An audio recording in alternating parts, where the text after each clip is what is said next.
श्री साईं बाबा की कृपा से मैं आपके समक्ष श्री साईं सचित्र का पहला अध्याय प्रस्तुत करती हूँ। इसमें हम वंदना, गेहूं पीसने वाला एक अद्भुत संत, गेहूं पीसने की कथा तथा उसका तात्पर्य, इन सभी विषयों पर चर्चा करेंगे। बाबा की कृपा से आज हम पहला अध्याय शुरू करने जा रहे हैं। पुरातन पत्ती के अनुसार श्री हेमाड पंत श्री साईं सचरित्र का आरंभ वंदना द्वारा करते हैं। प्रथम श्री गणेश को साष्टांग नमन करते हैं, जो कार्य को निर्विघ्न समाप्त कर उसको यशस्वी बनाते हैं, और कहते हैं कि श्री साईं ही गणपति हैं। फिर भगवती सरस्वती को, जिन्होंने काव्य रचने की प्रेरणा दी है, और कहते हैं कि श्री साईं भगवती से भिन्न नहीं है, जो कि स्वयं ही अपना जीवन संगीत बयान कर रहे हैं। फिर ब्रह्मा, विष्णु और महेश, जो क्रमशः उत्पत्ति, स्थिति और संहार करता है, और कहते हैं श्री साईं और वे अभिन्न हैं, वे स्वयं ही गुरु बनकर भवसागर से पार उतार देंगे। फिर अपने कुल देवता श्री नारायण आदिनाथ की वंदना करते हैं, जो कि कोंकण में प्रकट हुए। कोंकण वह भूमि है जिसे श्री परशुराम जी ने समुद्र से निकालकर स्थापित किया था। तत्पश्चात वे अपने कुल के आदि पुरुषों को नमन करते हैं। फिर श्री भारद्वाज मुनि को, जिनके गोत्र में उनका जन्म हुआ, पश्चात उन ऋषियों को, जैसे याज्ञवल्क्य, भृगु, पाराशर, नारद, वेद व्यास, सनक सनंदन, संत कुमार, शुक, शौनक, विश्वामित्र, वशिष्ठ, वामदेव, जैमिनी, वैशंपायन, नवयोगिंद्र इत्यादि, तथा आधुनिक संत जैसे निर्वृति, ज्ञानदेव, सोपान, मुक्ताबाई, जनार्दन, एकनाथ और नामदेव,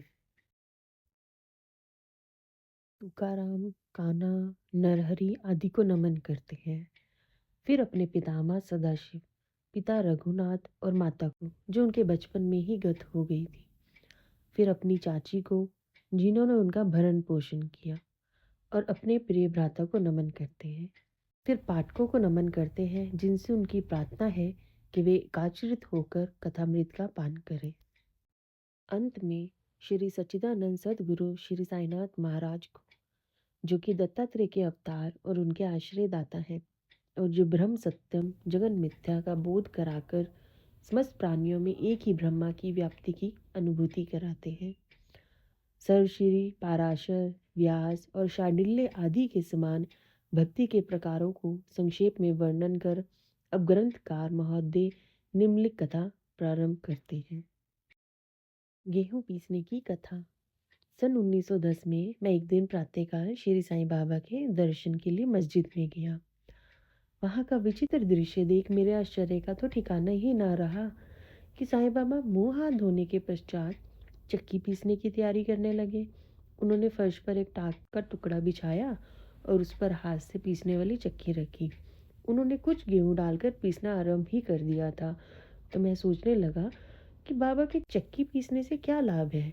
उनके पास तो कोई भी नहीं है, और वे अपना निर्वाह भी भिक्षावृत्ति द्वारा ही करते हैं। तो इस घटना के समय वहाँ उपस्थित अन्य व्यक्तियों की भी ऐसी ही धारणा थी, परंतु उनसे पूछने का साहस किसे था।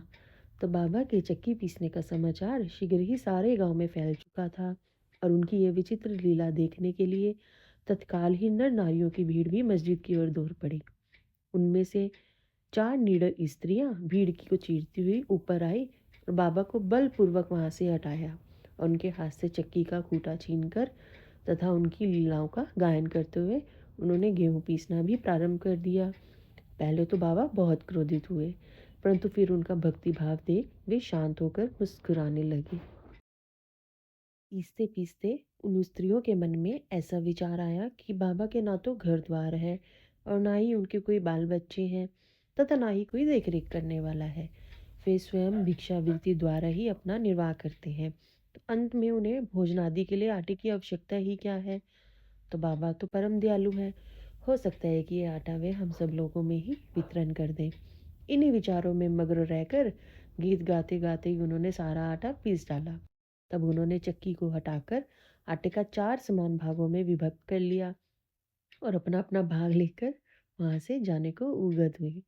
अभी तक शांत मुद्रा में निमग्न बाबा तत्क्षण ही क्रोधित हो उठे और उन्हें अपशब्द कहने लगे। स्त्रियों, क्या तुम पागल हो गई हो? तुम किसके बाप का माल हड़प कर ले जा रही हो? क्या कोई कर्जदार का माल है जो इतनी आसानी से उठाकर लिए जा रही हो? अच्छा, अब एक काम करो, इस आटे को ले जाकर गांव की मेड़ सीमा पर बिखेर आओ। मैंने शिरडी वासियों से प्रश्न किया कि जो कुछ बाबा ने अभी किया है उसका यथार्थ में क्या तात्पर्य है। तो उन्होंने मुझे बतलाया कि गांव में विशुचिका हेजा का जोरों से प्रकोप है और उसके निवारणार्थ ही बाबा का ये उपचार है। तो अभी जो कुछ आपने पीसते देखा था ना, वह गेहूं नहीं बल्कि हेजा था जो पीसकर नष्ट कर दिया गया है।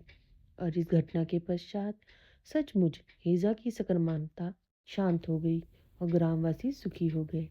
यह जानकर मेरी प्रसन्नता का पारावार न रहा। मेरा कौतूहल जागृत हो गया। मैं स्वयं से प्रश्न करने लगा कि आटे और हेजा रोग का भौतिक और पारस्परिक क्या संबंध है? इसका सूत्र कैसे ज्ञात हो? घटना बुद्धिगमय सी प्रतीत नहीं होती, तो अपने हृदय की संतुष्टि के लिए इस मधुर लीला का मुझे 4 शब्दों में महत्व अवश्य प्रकट करना चाहिए। लीला पर चिंतन करते हुए मेरा हृदय प्रफुल्लित हो उठा और इस प्रकार बाबा का जीवन चरित्र लिखने के लिए मुझे प्रेरणा मिली। यह तो सब लोगों को विदित ही है। यह कार्य बाबा की कृपा और शुभ आशीर्वाद से सफलतापूर्वक संपन्न हो गया। तो आइए जानते हैं आटा पीसने के पीछे बाबा का क्या तात्पर्य था। तो शिरडी वासियों ने इस आटा पीसने की घटना का जो अर्थ लगाया है वह तो प्राय ठीक ही है, परंतु उसके अतिरिक्त मेरे विचार से भी कोई अन्य अर्थ है। तो आइए जानते हैं। बाबा शिरडी में 60 वर्षों तक रहे और इस दीर्घ काल में उन्होंने आटा पीसने का कार्य प्राय प्रतिदिन ही किया है, परंतु पीसने का अभिप्राय गेहूं से नहीं बल्कि अपने भक्तों के पापों, दुर्भाग्यों, मानसिक तथा शारीरिक तापों से था। उनकी चक्की के 2 पाटों में ऊपर का पाट भक्ति तथा नीचे का कर्म था। चक्की की मुठिया जिसे पकड़कर वे पीसते थे वह था ज्ञान।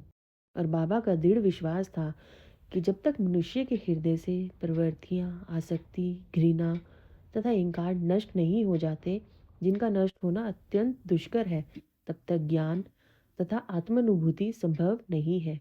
तो यह घटना कबीर दास जी के इसके तदनुरूप घटना की स्मृति दिलाती है, जिसमें कबीरदास जी एक स्त्री को अनाज पीसते देखकर अपने गुरु निपट निरंजन से कहने लगे कि मैं इसलिए रुदन कर रहा हूँ कि जिस प्रकार अनाज चक्की में पीसा जाता है, उसी प्रकार मैं भी भवसागर रूपी चक्की में पीसे जाने की यातना का अनुभव कर रहा हूँ। उनके गुरु ने उत्तर दिया कि घबराओ नहीं, चक्की के केंद्र में जो ज्ञान रूपी दंड है उसी को दृढ़ता से पकड़ लो। जिस प्रकार तुम मुझे करते देख रहे हो उससे दूर मत जाओ, बस केंद्र की ओर अग्रसर होते जाओ और तब यह निश्चित है कि तुम इस भवसागर रूपी चक्की से अवश्य ही बच जाओगे। पहले अध्याय में बाबा हमको चक्की चलाकर ये संदेश दे रहे हैं कि अहंकार को मन में मिटाकर ज्ञान का मन में प्रवेश करो।